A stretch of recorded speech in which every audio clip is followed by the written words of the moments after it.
بسم اللہ الرحمن الرحیم۔ رب العالمین جل جلالہ کا قرآن پاک کی سورۃ البقرہ میں ارشاد ہے، للفقراء الذین احصروا فی سبیل اللہ لا يستطيعون ضربا في الأرض يحسبهم الجاهل أغنياء من التعفف تعرفهم بسيماهم لا يسألون الناس إلحافا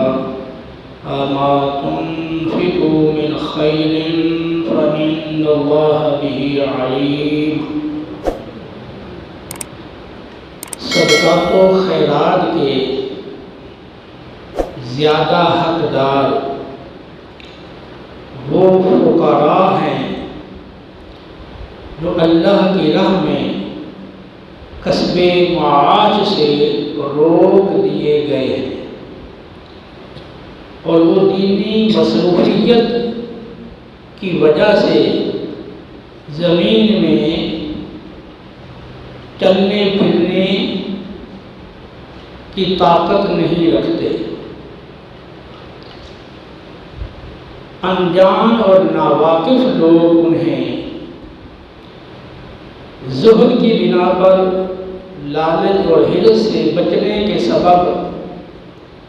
مالدار خیال کرتے ہیں۔ تم انہیں ان کی صورت سے اور ان کی ظاہری علامت سے پہچان سکتے ہو۔ وہ لوگوں سے بالکل سوال نہیں کرتے کہ کہیں انہیں گڑ گڑانا نہ پڑے، اور تم جو کچھ بھی اللہ کی راہ میں مال خرچ کرو گے تو بے شک اللہ تعالیٰ کو اس کا خوب علم ہے۔ حضرت عبداللہ ابن عباس رضی اللہ تعالیٰ عنہ کے قول کے مطابق یہ آیت مبارکہ ان اصحاب صفہ کے بارے میں نازل ہوئی ہے جو رسول اللہ صلی اللہ تعالیٰ علیہ وسلم کی بارگاہ میں مسجد نبوی کے اندر حاضر رہتے اور قرآن و سنت کا علم دین حاصل کرتے، قرآن و سنت سیکھتے اور دین اسلام کے مسائل اور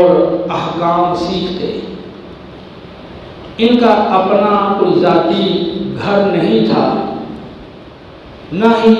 ان کے پاس کوئی مال تھا، نہ کسی اور کے گھر میں ان کا کوئی ٹھکانہ تھا۔ بس وہ مسجد نبی شریف کے اندر ہی شب و روز گزارتے تھے اور علم دین حاصل کرنے میں مصروف رہتے تھے۔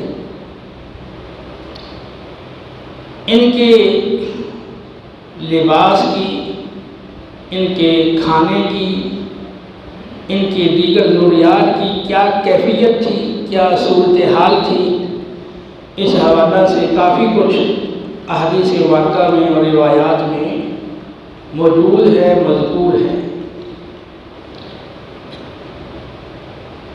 صحیح بخاری شریف کی روایت ہے، سیدنا ابو ہریرہ رضی اللہ تعالی عنہ فرماتے ہیں، میں نے 70 اصحاب صفہ کو دیکھا اور ان سے میں نے ملاقات کی، ان میں سے کسی کے پاس بھی اوڑھنے کے لیے، پہننے کے لیے پورا ایک جوڑا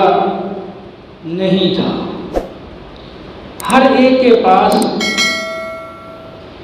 یا تو تہمت تھا یا ایک عام چادر تھی، کسی کے پاس بھی بڑی چادر نہیں تھی جیسے پورا جسم ڈھانپا جا سکے۔ بعض کا تہمت یا چادر گھٹنوں تک پہنچتی تھی اور بعد کی ٹخنوں تک پہنچتی تھی۔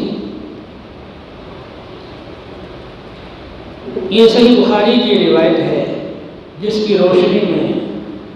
آپ نے ملاحظہ فرمایا کہ اصحاب صفہ جو رسول اللہ صلی اللہ علیہ وسلم کی بارگاہ میں رہ کر علم دین سیکھتے تھے، علم دین حاصل کرتے تھے، تو ان 70 اصحاب صفہ میں سے کسی کے پاس بھی زیب تن کرنے کے لیے، پہننے کے لیے مکمل ایک جوڑا نہیں تھا، مکمل لباس ان میں سے کسی کو میسر نہیں تھا، صرف ایک چادر تھی یا ایک تہمت تھا جس سے جس قدر ممکن ہوتا وہ اپنا جسم ڈھانپ لیتے۔ ہم بہت ساری اسلاف کی تکالیف اور دین کی راہ میں قربانیوں کا ذکر سنتے ہیں، لیکن کیونکہ ہم خود ان حالات سے گزرے نہیں ہوتے اس لیے ہمیں اس کا پورا احساس نہیں ہوتا۔ آپ ذرا اندازہ کریں کہ اگر آدمی کے پاس پورا ایک بھی جوڑا کپڑوں کا نہ ہو، صرف ایک چادر ہو جیسے اس نے بقدر امکان جسم چھپایا ہوا ہو اور مسلسل اس کو ایک عرصہ اس طرح گزارنا پڑے تو انسان کو کس قدر تنگی ہوگی، کس قدر دقت پیش آئے گی۔ ہر کپڑے کو دھونا بھی پڑتا ہے، میلا بھی ہو جاتا ہے، گرد و غبار اس میں اٹک جاتا ہے، تو اب صرف ایک ہی اگر کپڑا ہے تو اس کے دھونے کی صورت کیا ہوتی ہوگی وہ وہی بہتر جانتے ہیں۔ تو اصحاب صفہ یہ ان کی بڑی ہمت تھی اور ایک عظیم قربانی تھی کہ وہ اس کیفیت میں بھی مال کمانے کی بجائے اور کاروبار کرنے کی بجائے یا کوئی ملازمت اور مزدوری کرنے کی بجائے وہ رسول اللہ صلی اللہ علیہ وسلم کی بارگاہ میں رہ کر علم دین سیکھتے تھے۔